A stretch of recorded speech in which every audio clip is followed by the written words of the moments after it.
interview on the 16th of February 2016 for Our Roots, Our Journey, Our City. So, first of all, can you tell me your name? Yeah, it's Solman Syed. Solman Syed. Yes. And can you tell me when and where you were born? Well, my birth certificate says 28th of September 1979 Right. in Bangladesh. So I was born in Bangladesh. Oh, you were born in Bangladesh? Yeah. Okay. And whereabouts in Bangladesh were you born? In Saidpur. In Saidpur? Yeah. Can you tell me a bit about Saidpur? Not when I was born. I think I forgot a little bit about that. But I did go over there again when I was 8. That was the first time I went over. It was great then. A lot of people, a lot of family. A lot to do, a lot of natural stuff. Natural food, fishing, chickens, growing your own fruit and veg. And at the time living in mud huts. The houses were made out of mud. Toilet was outside. You saw a lot of snakes. A lot of bullfights. Bullfights? Yeah. There used to be a lot of bullfights then. Right. I think they still do it, but I don't like it now. But when you're kids, you used to like things like that. Like people fighting bulls or bulls fighting No, bulls? bulls fighting bulls. Bulls fighting Yeah. bulls. Right. But it was great. It was an enjoyable time. There was a lot of, but now there's not a lot of people there now. But before it was great. It was a lot more, a lot more respect then. I'm talking about 28 years ago. But it's a lot more respect and a lot more, I would say a lot more, what's the word I'm looking for? People could talk about a lot of things instead of getting, angry and fighting and stuff like that. It was a lot more calmer. It was nice. I can remember a few things when I went over there. I used to play a lot of badminton and football. There was loads of kids at the time when I was a kid. Because the village was full. It was full of a lot of people.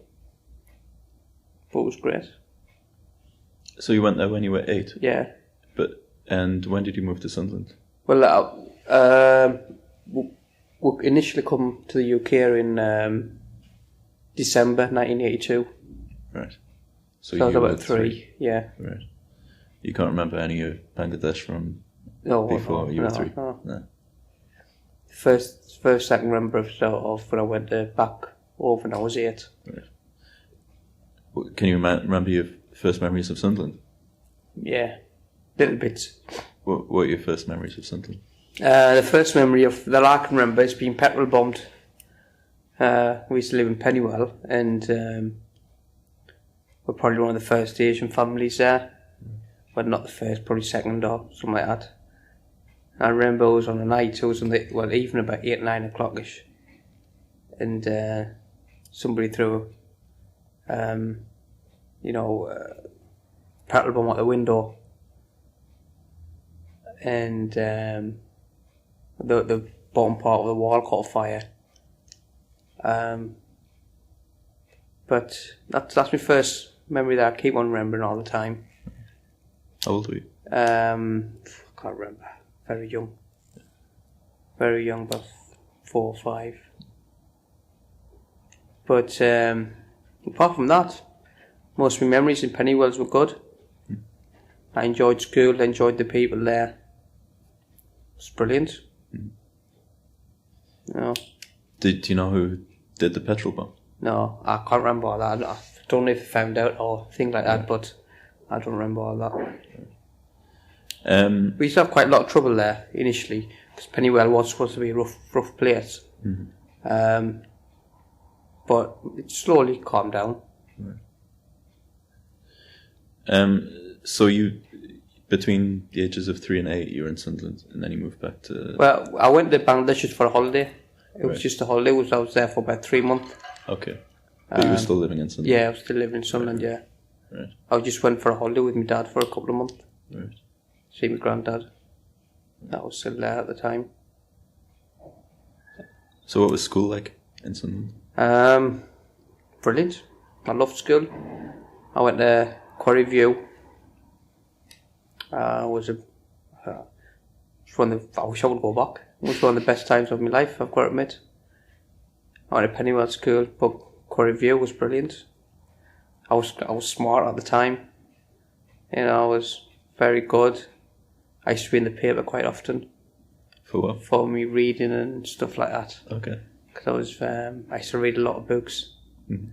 And I had one teacher in the infants. She was called Mrs. Ditchburn.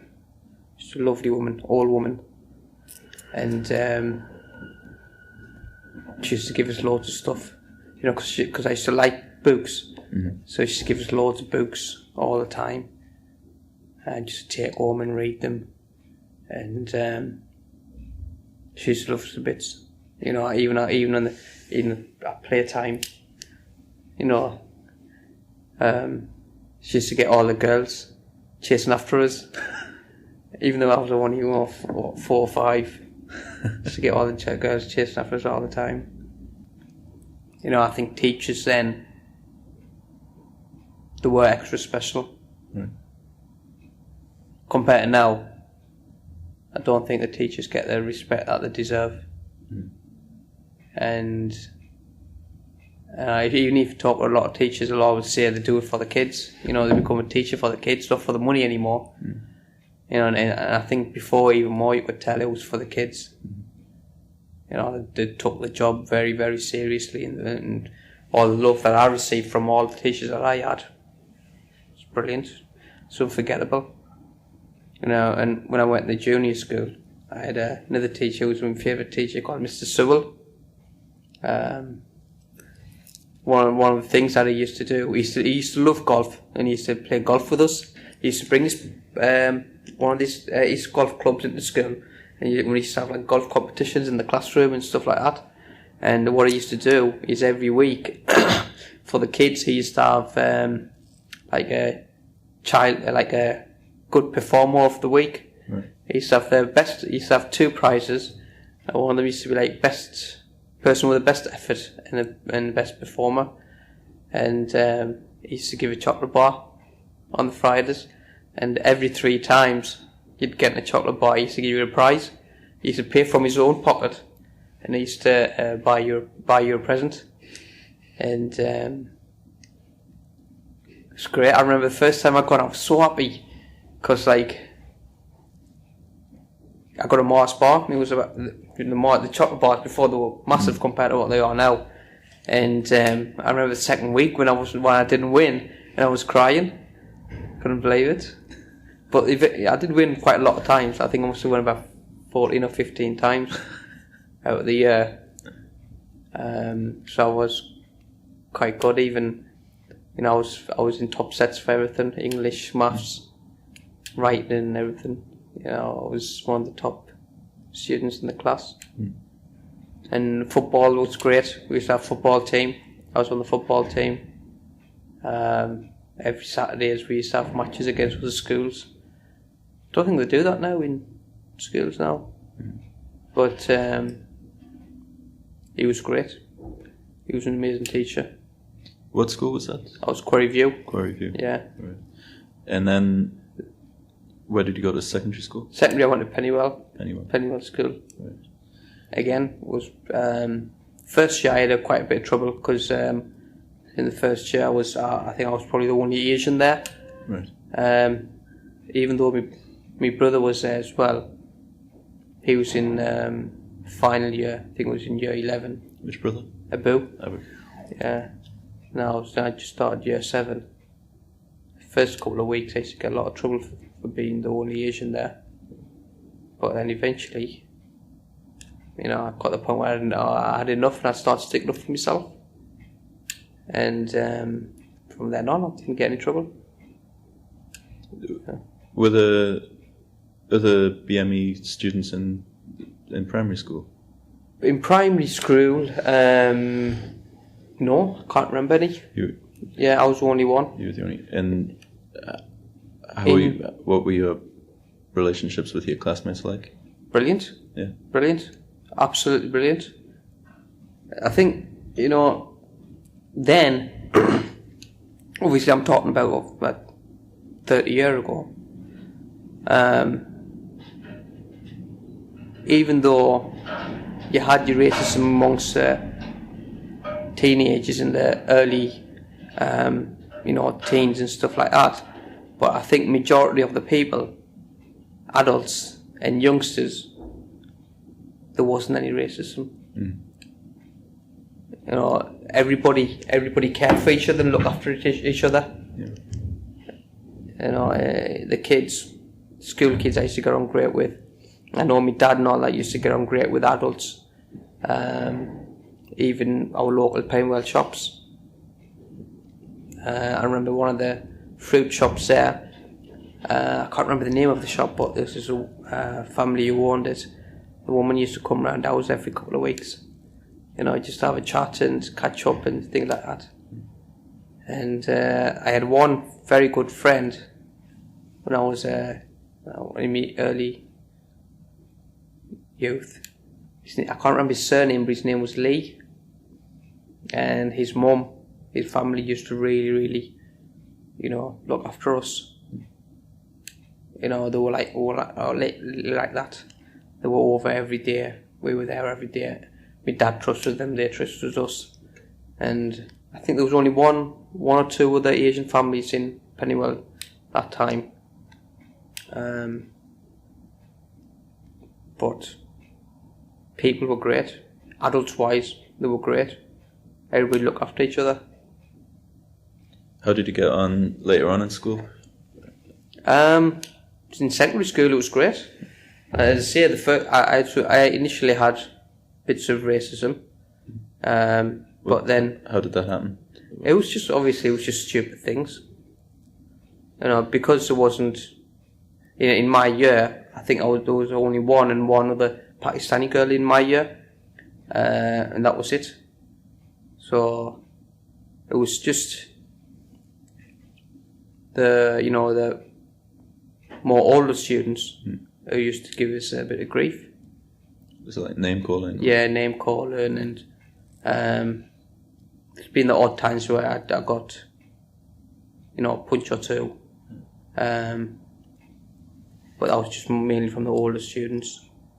But then I think when I come to year 8, that's when I really, really had enough. And all the teachers that were there, they were really, I've got to admit, they were brilliant. I used to get out, even in all the classes, I was in all the top sets for all the different subjects. And my class teacher, I think her name was Mrs. McAvoy, Deborah McAvoy, I think it was. She was a short woman, shorter than me, ginger, but she was lovely. She was absolutely amazing. She used to really give us a bollocking if we're naughty, but she was absolutely amazing. She left just before I finished school. She left the school. Everybody was gutted in the class because she was absolutely amazing. She was my teacher for maths as well. She used to have a carry on with you. She used to have a laugh with you. But when you were naughty, you didn't want to get on the wrong side of her. Because I know before, it's like in schools, I know they can't do it now, but before, you were scared of the teachers. I know some of the students that were naughty students, they used to get thrown across the classroom and stuff like that, and you used to get really shouted at and stuff like that. But you knew that if you'd got wrong of the teacher, you went home and you got a clip of your mum or dad for being naughty. They would never blame the teachers, and it was true. It was never the teacher's fault because teachers were always there for you. But it doesn't matter what, she was amazing. Always look after you, and anything wrong, you could always go and talk to her about it. Just a great teacher. I've even tried to find her on Facebook. I couldn't find her. Just to say hello. But she was. Can you tell me about your family life? Family life. yeah, it was, my dad, he wasn't very healthy. He was ill, so he didn't work. There was 8 of us, 8 brothers and sisters living in the one house, and then we had our parents, so it was 10 people living in the one house. But it was enough space. It was 4 bedrooms, 2 toilets, massive backyard, and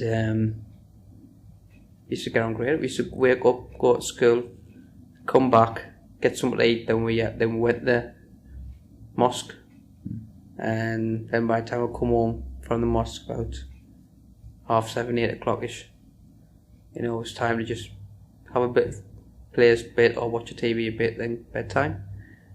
But growing up, I think I was really lucky because I had 2 sisters and 2 brothers who were older than us, who always looked out for us, and they had some younger ones as well, which I could look after, and we were scared about Dad, really, really scared. He'd never shout at us, he'd never hit us, or never discipline us, but he was one of those guys that if he just looked at you, and that would be it.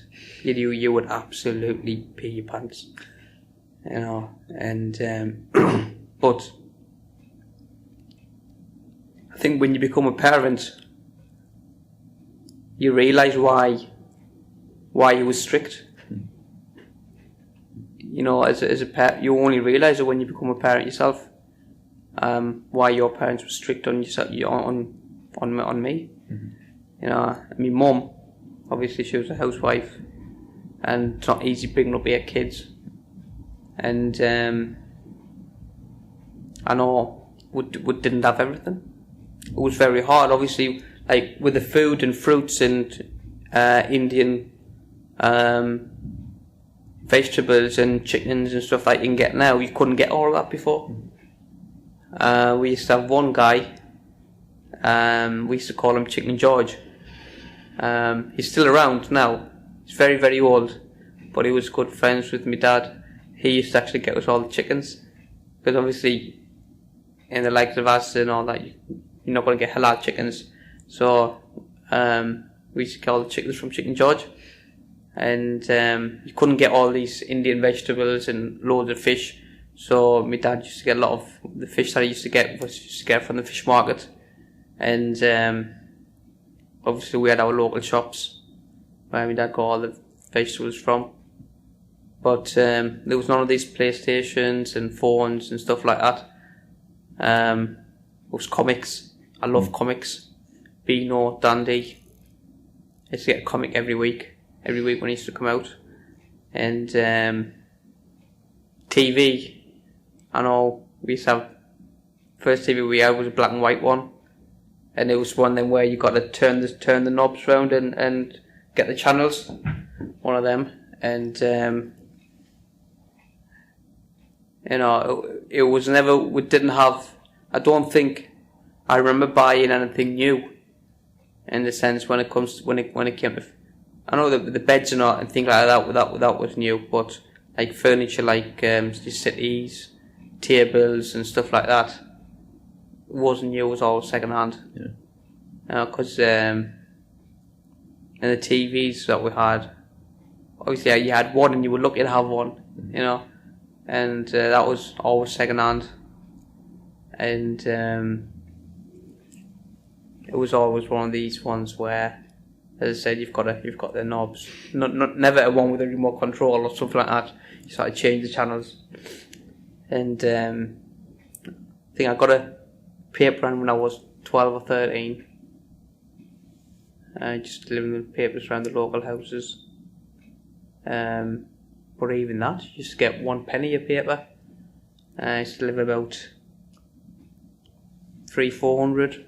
I think it was called the Daily Sunderland Star or something. It was one of these free papers that used to go around the houses, and I used to deliver about 300-400. And every week, when you got the £3 after you'd been paid, dad didn't used to take it or anything like that, but we used to give it to because my younger brother used to help us, and we used to give the money to our mum. She used to save it up for us, and because obviously my dad couldn't buy us everything that we wanted, even when we went to comprehensive school. You need a lot of things, your bags and uniforms and stuff like that. So if I'd done the paper round, me and my brother, we used to save up and buy what we needed instead of troubling my dad. So it was good because you learned responsibility in the sense, you earned your own stuff. But one of the things that I've noticed now is compared to before now is like kids that don't have a lot of responsibility now compared to what we had. Because when I was 6, 7, 8, me and my sister used to do all the house shopping. Go to local shops. Me and my sister used to just we used to get the shopping list. We used to go and do it all, and that was a part of our responsibility. Something we had to do, and we were trusted to do that. And the shops that weren't close by to where we lived, they were, I would say, we used to live in Pennycross Square, so I would say we were about 10-minute walk, about 8 to 10-minute walk, and we used to do the shopping, get the shopping and come back. But can I say this? Kids nowadays, you can't trust them even when they're 10, 11 to do something responsible. Yeah.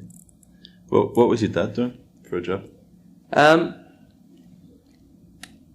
When we were younger, I know he used to work in a factory. Right. So I can't remember what kind of factory it was. But as soon as I got a little bit older to understand, he was ill. He wasn't working. Right. But before that, I looked at a lot of his old pay slips.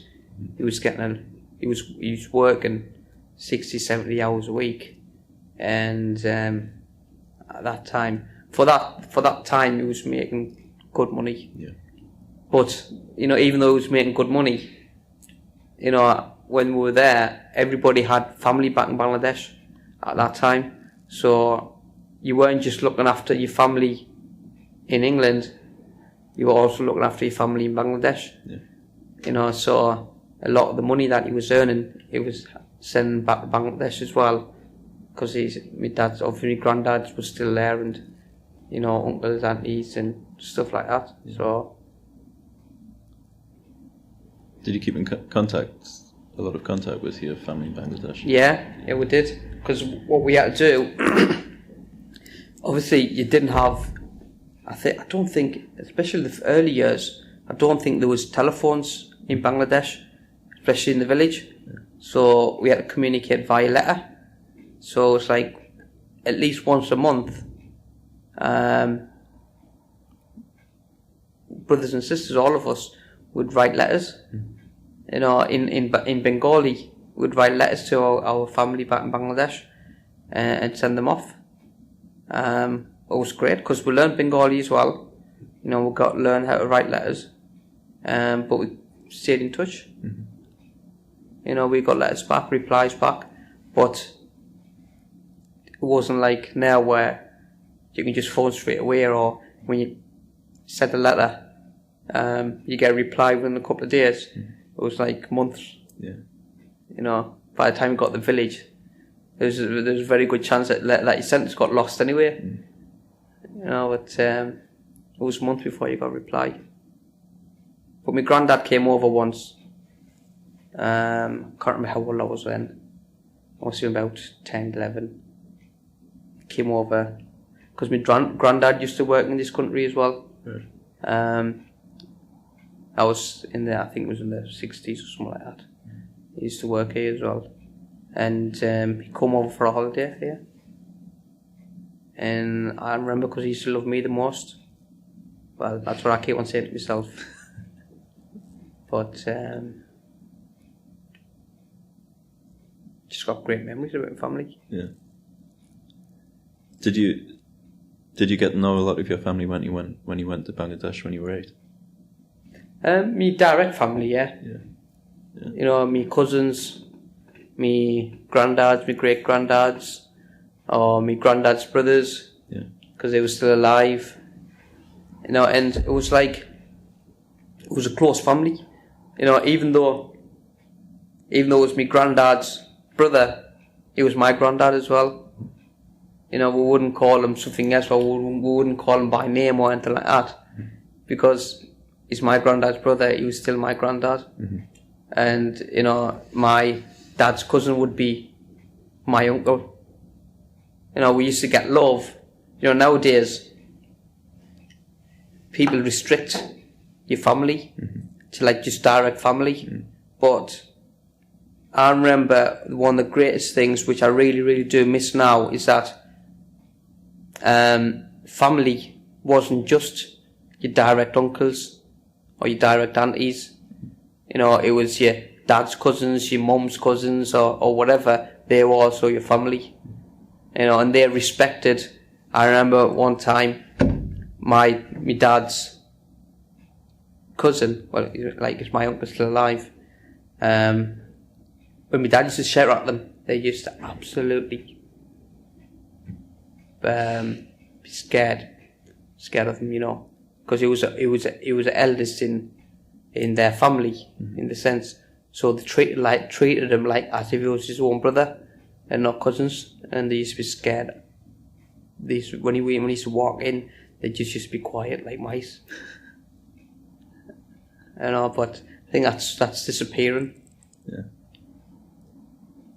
It's like people try to just keep family now, as in just yourself, but it is disappearing slowly. In Bangladesh as well. In Bangladesh as well, yeah. Yeah, in Bangladesh as well. There's a lot of love. I think it is disappearing. Yeah. As the time goes on, people are trying to divide. I don't want to be, in a sense, one. You know. Was it difficult growing up in Sunderland, trying to keep practicing while having Bangladeshi traditions? No. You could easily have. It was a lot easier than now. I think it was, right. Because as I said earlier, you always got respect from everybody. Yeah. Like when it comes to elders or the adults, they always treated you nice. Well, I found that they always treated you nice. They always respected us. You know, we used to go to the mosque. That wasn't any problems. The mosque was there. People knew the mosque was there. We got no problems, no trouble. During Eid times, we went. You know, even though they're not as clued in as to what Islam is, but they still respect it in the sense, you're doing your religion. That's fine with me. Didn't get any hassle for doing it, so it was easy. What did you do after school? Well, after school, you know, until I was about 14, 15, we always went to the mosque. So because we lived in Pennywell, we had to come home from school, get changed, get something to eat, and go and catch the bus to come down to Chester Road and come to the mosque. So we used to go to the mosque for 5 o'clock. Then mosque used to finish about sometimes 7 o'clock, sometimes 7:30 after prayers. And then by the time we got home, if the bus was on time, it would be great, because as soon as the mosque finished, we would get a bus. But sometimes it used to be late, and it used to be proper late. And by the time we got home, it was 8:30, something like that. So when we got home, it wasn't very much we'd done. Watched a bit of TV, got something to eat, and went to bed. And but on the weekends, it was alright. On Friday nights, our dad used to let us stay awake till late. Till late meaning 10, 11 o'clock-ish. Yeah. We used to watch Fear on Friday. What's that? It was like every Friday there used to be a horror movie on, about, I think it was about 10:30ish. It was like all these Peter Cushing and Christopher Lee movies, vampire movies and stuff like that. Like the old 60s, 70s movies. We used to stay up and watch Fear on Friday with my dad. Then that was our treat. And Saturday, you know, you used to have all these kids programs, which you don't get now. All these kids programs on TV. We used to wake up 7 o'clock, watch cartoons, Thundercats, one of my favourites. You know, and by then, I think on the weekend as well, if I remember right, we used to have some private studying as well, where we used to go and learn Bengali in somebody's house. So my dad used to take us on Saturday, Sunday for a couple of hours, and we got taught Bengali, so we didn't forget it.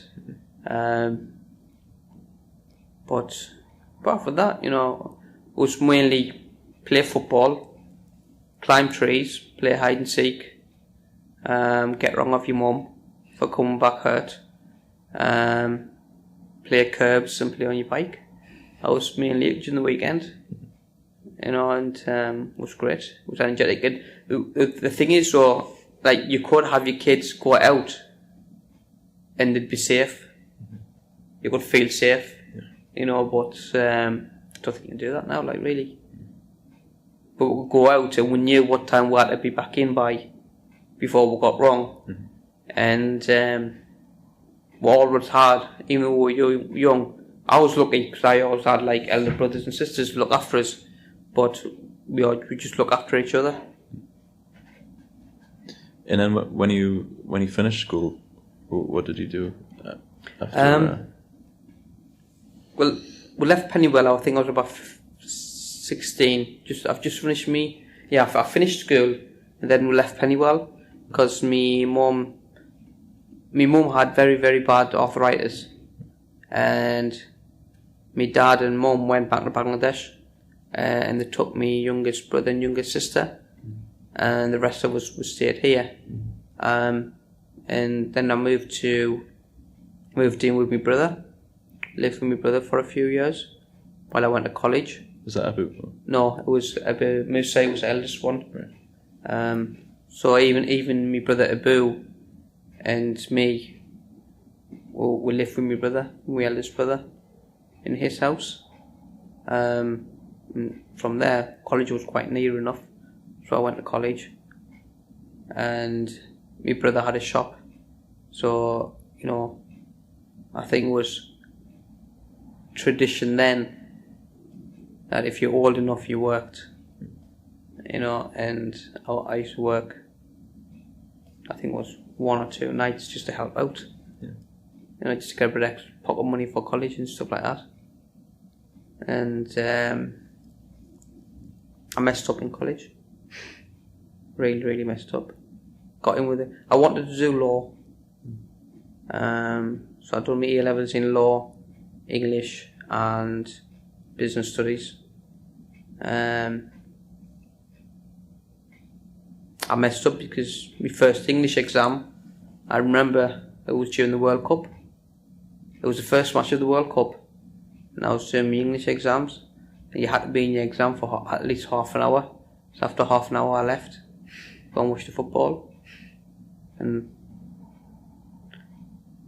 I got an E, which I wasn't very happy about. And law, I thought I'd done very well. You know, I knew what I was talking about, I knew what I was doing, but I didn't get a very good grade, which I was very disappointed. I think it was a D or something I got, which I wasn't very happy about. And I knew my dad would be very disappointed with my results. So I got a job, and I got a job working for NatWest in one there in Team Valley. Even at the time, it wasn't a lot of money. You know, I think it was, even though I was doing 35 hours a week, after tax I was only coming out with about £120 or something. So my dad used to sometimes have a go at us saying, look, how are you going to survive on this? You're getting old now. You know, you're going to have to get a better job. Because when you get a family, you've got responsibilities. You can't afford to live on this. And but my dad was in Bangladesh, so that's why it was easy for us to tell him, Dad, I want to get a job instead of going to university or doing my A-levels again. But if I had the opportunity now, if my health wasn't bad, I would probably do some more education. Yeah. And I would have liked to do some more. But I just got my job. It's great. Even though it was a lot of money, I enjoyed it. My youngest brother was at boarding school, Islamic boarding school. So it was like those who were here, me and my two brothers. So our responsibility to look after him while my mum and dad were in Bangladesh.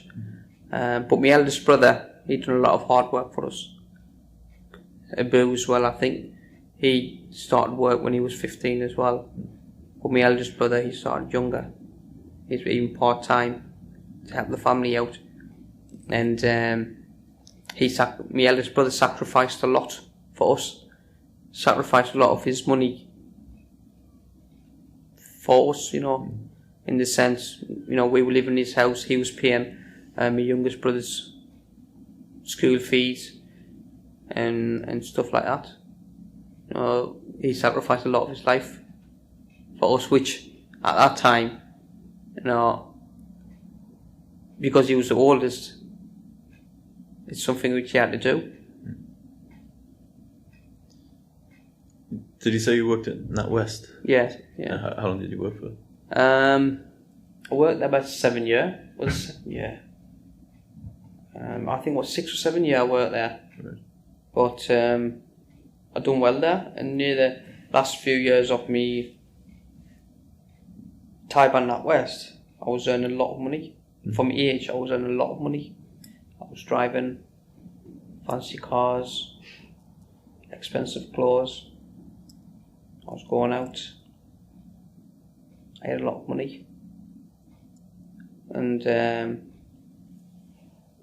used to do the odd days of overtime. And the overtime was a hell of a lot of money. One day overtime after tax, I was coming out with about 120 to 150 pounds. Just doing one day. In NatWest, I made a lot of good friends. Even though I forgot them now.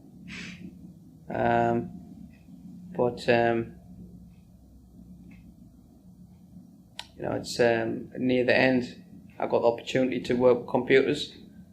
So I went on a 6-month attachment, and I've got to learn how to do all the software stuff, getting things ready for the next day, doing backups for the system, and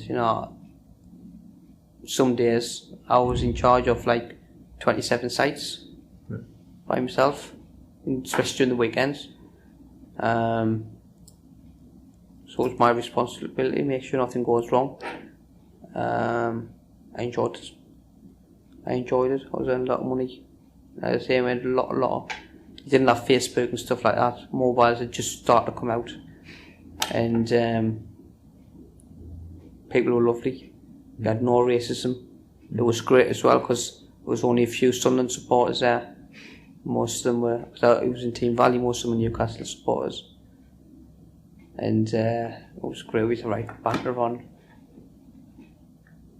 But no racism there.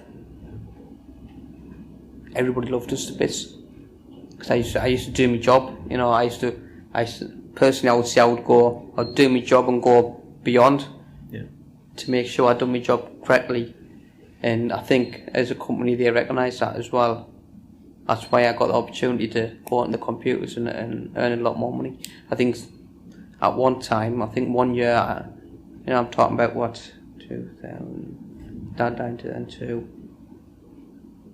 2000, 2001, I was earning between 25 and 30 grand a year. Even now it's a lot of money. Yeah. But I still had no money left at the end of the month. Spend it all. What did you do after your job at NatWest? Well, when I was at NatWest, during that time, my dad passed away. And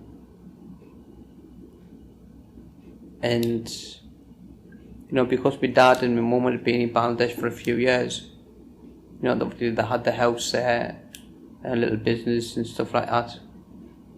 So my mum was still in Bangladesh, and somebody had to go over and look after my mum. So I'd left my job and I decided to go look after my mum. So I went to Bangladesh and I was there for about 3.5 years, and then I come back over to the UK. What was it like going back to Bangladesh? Different, very, very, very different. It was good. It was good in the sense it sort of woke us up. You know, made us see a different way of life, different kind of people. You know, and what money does to people. Because, in the sense, in Bangladesh, obviously, with it being a third world country, we were quite well off for Bangladesh. You realise, because I used to hide and give a lot of money to charity, but then you realise it wasn't really charity. They were just people trying to con you. You know, and so you had to learn things like that. And you had to try and actually see who the really poor people were and who weren't, who were just playing you for a fool. And I think the worst thing was when I went to Bangladesh is that I didn't make a lot of friends, because the friends that you were making, you know, a couple of weeks down the line, you realise they weren't friends. They were just after money. So I stuck a lot to myself, really, when I was in Bangladesh. But I was lucky because my dad had a business over there. He had like a community centre where used to be weddings and things that used to be held. And so I used to look after that. So because my mum was old and she was ill, I had all the responsibility of the house. So, you know, paying all the bills, doing all the shopping, looking after the centre, and the law over there is corrupt, really corrupt. Even to run a business, the amount of bribes you had to give, that's something I had never done in my life. You know, do bribes and stuff like that. But in Bangladesh, it's like to be able to run your business and to keep your money that you've earned, it was very, very hard. And me, I think, after my dad passed away, and truthfully, I'd found my religion again a bit, in the sense, I was starting to pray a lot more. I was doing a lot more research, and I looked at the world a little bit differently. You know, I was grateful for everything I had, and especially when you go to Bangladesh and for 3 years and you see all these people who are eating out of dustbins, who are eating off the floor when they find anything, you know, walking around, no shoes on, you know, outside in the rain, no food, disease, mosquitoes. You know, it does change your outlook to life. I think going to Bangladesh made me a better person.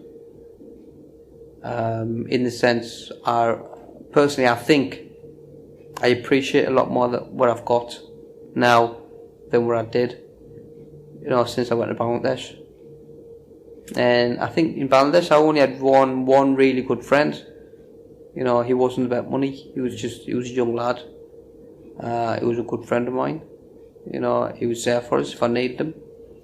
And plus I didn't have a lot of time, so I was looking after the community centre and looking after the house. And there was always problems, you know, with the country being really corrupt. There was always somebody who was trying to get something off you. I mean, once when I first went over, me thinking everybody's an innocent person, you know, I nearly got kidnapped. What happened is the guy had come to the centre, he said he wanted to book a party, he was this rich guy, and but he forgot to bring his money. And he says to me, will you just come with us? And I'll give the deposit and everything for the party from my house. And I was lucky because I thought, it's a party and there's some guy, you know, I'll just go and get them. I'll just put the party and go and get the money. And the staff there, they stopped us. They took us to the back room and said, "No, don't. He seems like you don't," and they stopped us from going. And then when he went in his car, I had a top of the range mobile phone. He grabbed me mobile phone and went off with me mobile phone. But it's nothing considering what could have happened though. How old were you at the time? 2003, 8, 9, about 26. 26 not went over. 25, 26 not went over.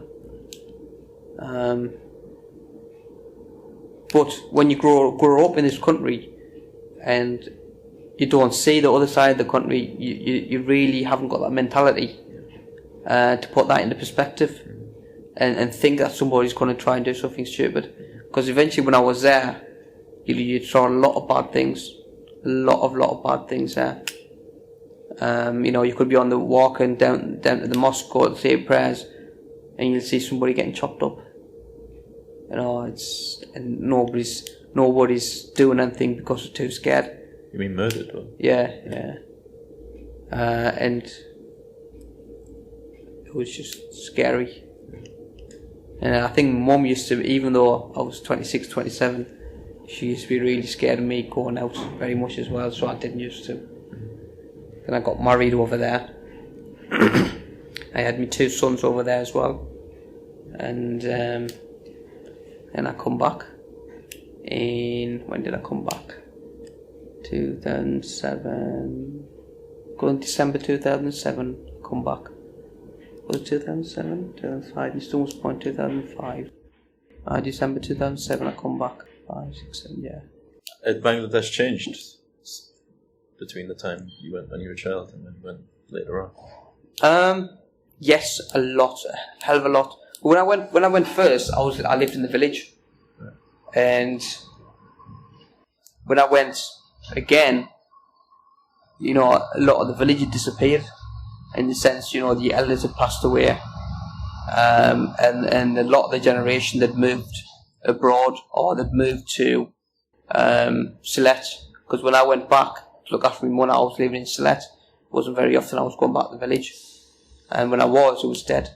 A lot, especially in my village, there were, I think, 2 or 3 families there in the area that where we lived.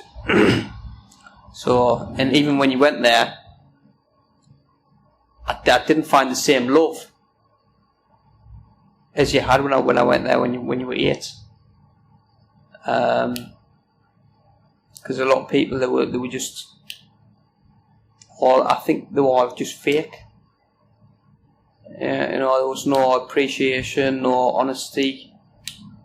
I didn't see that in people. And when I did try and see that, I was proven wrong. And it's different. Do you have any thoughts on why that happened? Personally, I think it's money, greed. And, when I first went over to Bangladesh when I was 8, there wasn't a lot of people or families who were in the UK. There was a lot of families who were still in Bangladesh, and the village was full, and they worked for a living. You had a job, or you done your own crops, and you sold your crops, or you had a shop where you worked. But eventually, I think, with a lot more people coming over for like different countries, and a lot more money going in to Bangladesh, people forgot about earning, working for themselves. That's what I think, anyway. That's the way I feel. I think money does change people a lot, and you don't end up you look at yourself as being low if you were. People come here and you could be cleaning toilets. It's a job, pays your bills, puts food on the table. But then, as soon as you send that money that you've earned cleaning toilets in Bangladesh to your family or whoever, relatives or whoever there, they don't want to clean toilets. You know what I mean? So I think I saw a different side. I say because I've seen things like what happened, I'm really grateful for the family that I've got. Because I think money hasn't changed my family. I think the way my mum and dad has brought us up, even though we didn't have a lot when we were young, even though my brothers have worked very hard for what we did have, you know, it hasn't changed us, I think. What did you do when you came back to Sunderland? When I come back, obviously, I had to apply for my family to come over to this country. Right. So I needed a job. Did you get married in Bangladesh? Yeah. So my brother Boo, he get us a form to apply for EDF Energy. So I applied at EDF Energy and I got the job there. But it wasn't a lot of money. You know, I was getting about. If you consider the amount of money that I was earning years ago, it was a lot less. I was on about 13 grand a year. And you know, I just bought a house as well. So, and the house needed a lot of work. And £800 to pay your mortgage, or your mortgage was 500 and something, wasn't a lot of money to survive on. So I used to work part time at my brother's takeaway as well, get a bit more extra cash. And I used to live, when I come back from Bangladesh, I lived in the Boo's house. So I lived there while I was getting the house done. And then I applied for my family, and my family came over, and we lived in the Boo's house for about a year while the house was getting done. It was great. Now that I moved in, and you know, you realise, even though I wasn't earning a lot of money, I was still happy. I was happy then. I had 2 kids, wife, house, responsibilities. Didn't have any money in my pocket after spending all the bills and stuff like that, but I was still happy. Wasn't hungry, just getting whatever I wanted. But instead of buying, you know, a BMW or a Ford Escort, but I was still happy. I was doing the job. So I was I fell ill. When I was in Bangladesh, I fell ill. And I started getting really bad back problems. And then from that, leading slowly, I got very ill. Especially when I come to this country, I started work, and I had to give up a lot of things. When I started falling ill. Before, I used to do kickboxing 4 times a week, play football twice a week, and I used to go to the gym 4 or 5 times a week. Very energetic, very fit. I loved it, but once I started falling ill, I had to give all that up. I was at EDF for 7 years. Then I lost my job due to my illness, and then since then I've been out of work because I'm not in a position to work with my illness at the minute. And that's it, more or less. Could you tell me about your wedding and getting married?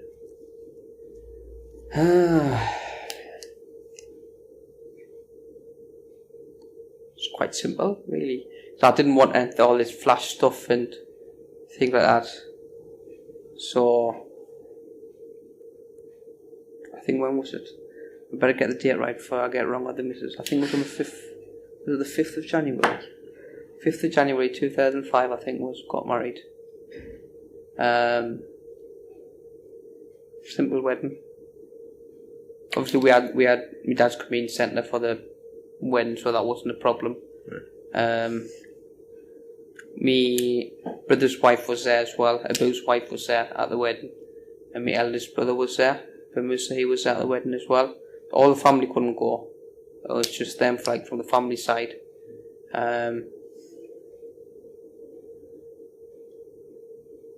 Simple. It was, How do I explain it? Went to the place, went to the centre, said the vows, people had the food, and then come home with a wife. And you say you've got 2 children? I've got 3 children now. 3 children? 2 in Bangladesh and 1 here. Okay. How old are they? 2 boys. The eldest son is 10, Hamza. Right. And then I had Taha, he's 8 at the moment. And I've got Sumaya, who's 3. Right. Is it the youngest Young- is in Bangladesh? Or? No, my 2 eldest were born in Bangladesh. Right. And Sumaya was born in Sunderland. And are they going to school here? Yeah. How they Richard found- Avenue. Richard Avenue. Richard Avenue. How are they finding school? Good. I think they're very clever. They know what they want.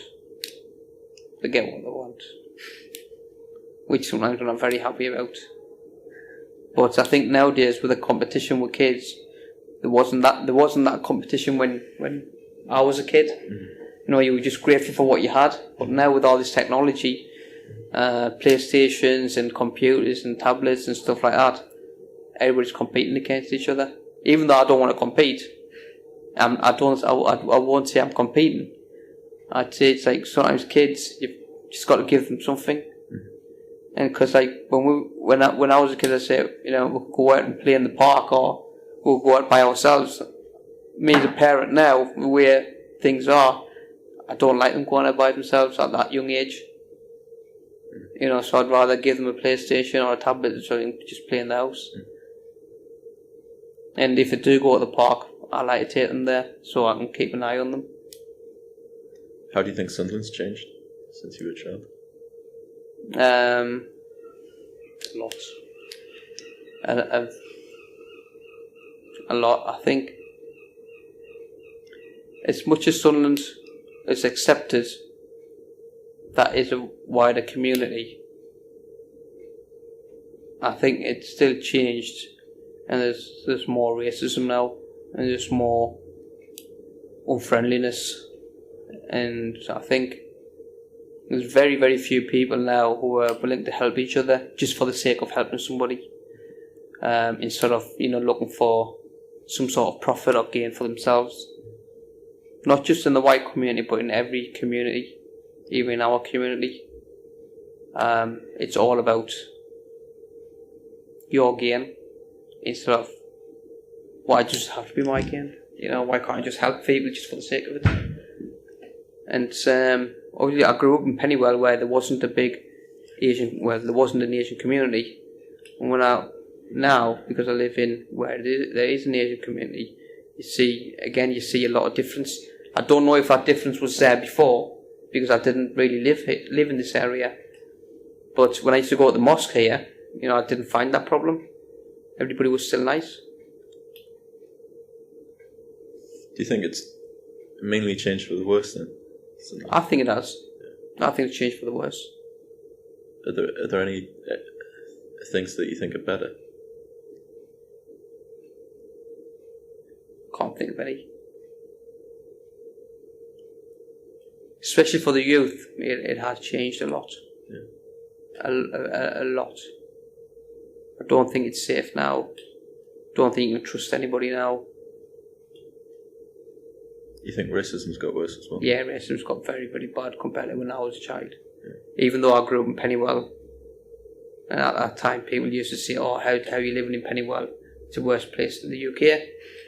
You know, but even though I grew up in Pennywell, you had your odd problems, which you're going to have anyway, but not as much as problems you have now.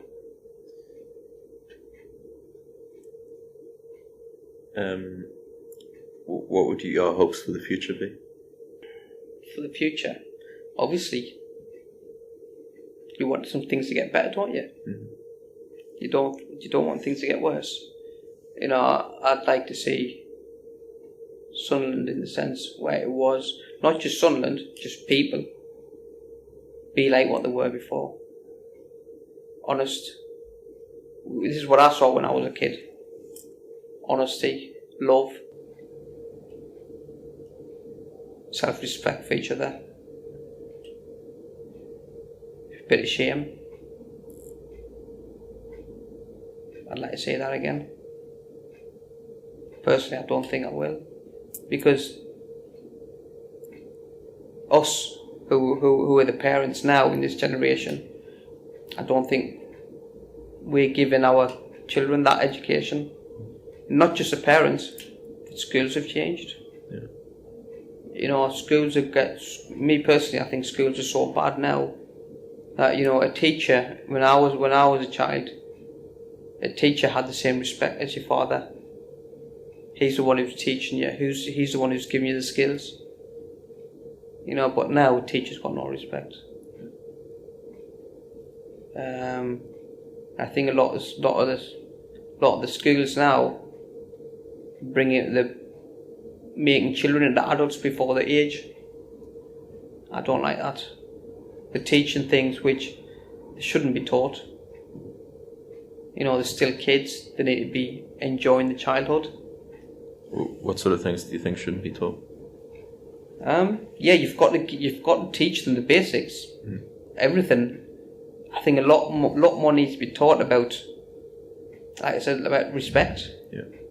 Instead of, you know, when nowadays, it's like at school you've got to have a 95% attendance, which is a good thing. But if you love school, you're going to go anywhere. But if your child's ill, you know, as a parent, you don't want to send them to school. Because as soon as you send them to school, they're going to phone you back and say, oh, your child's ill. But then as soon as you go below the 95% mark, they're on your back, saying, why is that, why is this, why is that? So you cannot win. And, you know, they're giving them homework every single night. Where the kids, you know, fine, they'll learn a little bit later, but when they get into senior school and things like that, they'll eventually get all that. You know, let them be kids. Yeah. But now I don't think they'll let them be kids anymore. Just grow up too quick. What about in terms of integration? How do you think that things could improve? You know, integration, to me, people take it the wrong way. Because if you look at integration, the two mix. Majority of my friends, even now, are white people. I grew up in a community where I was only Asian. So I had all white friends. People do mix, but what you'll find is that if you've got a cousin and it's the same age group with you, you're going to hang about with your cousin. Yeah. Or, you know, if people live in the same area and you've got a lot of Asians, because we've got some sort of relationship with that family, you're going to mix anyway. You're still going to have friends who are not from family or from the same religion or from the same race. You know, you still got to have friends, but the thing is, because there's more Asians now, and, you know, you've got your Asian groups of friends where they hang around, people think there isn't integration, but there is, because there's families and people, it's become more and more every year, every day. Somebody's having a kid. You know, there was 8 brothers and sisters in my family, and in my family now, if I were to count, I'll be about 30, 40 people. That's just from one family. So if you consider how many families lived here, it is going to be a big Asian population. But integration is always there. If you see schools, I think people divide people, not as in the general public, but to me, governments, schools, they put all this in people's face. You know, like stupid things like a blackboard, you can't call it a blackboard anymore. You call it a chalkboard.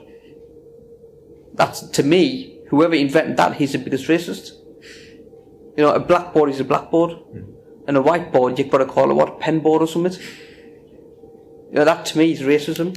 You know, I saw an advert on the wall before, the Milky Bar kid, he was always white. You put a black child as a Milky Bar kid, to me that's racism. That's not equality, that's racism.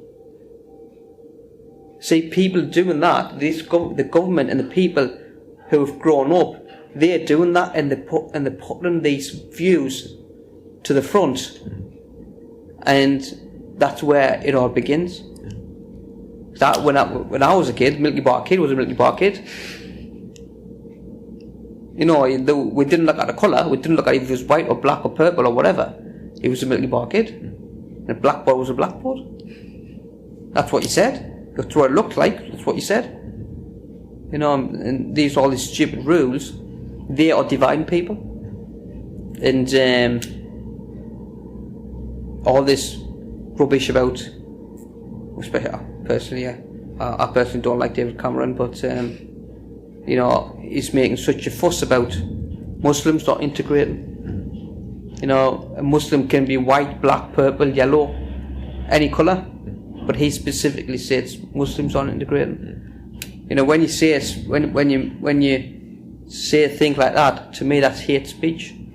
You're pointing that out, you're putting that to the forefront, and you're putting that in people's mind, and that's where people aren't mixing. They get scared of each other. And to me, those people who grew up with this love and this equality for each other, they're the ones who are changing all of this. And I think it's going to get worse. I think it's going to get very, very bad. And when that happens, even in schools, when you have a fight or whatever, a fight was a fight. But now, I've seen a lot of things where there's been groups of fights, there's been groups of Asians and groups of whites fighting. Straight away the Asians are getting blamed. By who? No names, but if you look at you've got to look at both sides of the story. Yeah. You've got to see whose the fault is, then blame somebody. Yeah. But I've found there's been cases where teachers or even your local governments are specifically pointing at a certain group instead of saying this is the blame or this is the blame. Even if you look at the Sunderland network, as soon as an Asian family has done something wrong, it'll be on the front page of the paper. They specifically name the race, the culture, they'll go in the background, everything they've done, the religion. But if it's a white person doing the same crime, it's just another person. To me, that is hate speech. And things like that are dividing people and friends and family. A lot of my friends who I've grown up with, they don't like Muslims. But because I've grown up with them, they're okay with me. But it's because of all this speech and hate speech in the media, in people's views, it's dividing friends and family. So I think it's going to get worse. Would white people from Sunderland who you've grown up with tell you that they don't like Muslims? Not specifically to my face, but by text, or not by text, but like groups they follow, or people they follow. Some of my friends, they support the EDL. And that, to me, they're just a bunch of criminals. Well, to me, that states, you might be my friend, I might be a Muslim, but deep in your heart, you've got something against Muslims, but that means you've got something against me. Have you ever spoken to people about it? Yeah, I do speak to some of my friends about it, and I show them different views, and they do understand. They agree with you a lot, but then, if somebody wants to change, they'll change. Somebody doesn't want to change, they won't change. But it's not just me though. To me, it's this media and us, those who have grown up, as one, are dividing people. So it is going to get worse. A lot worse before it gets better.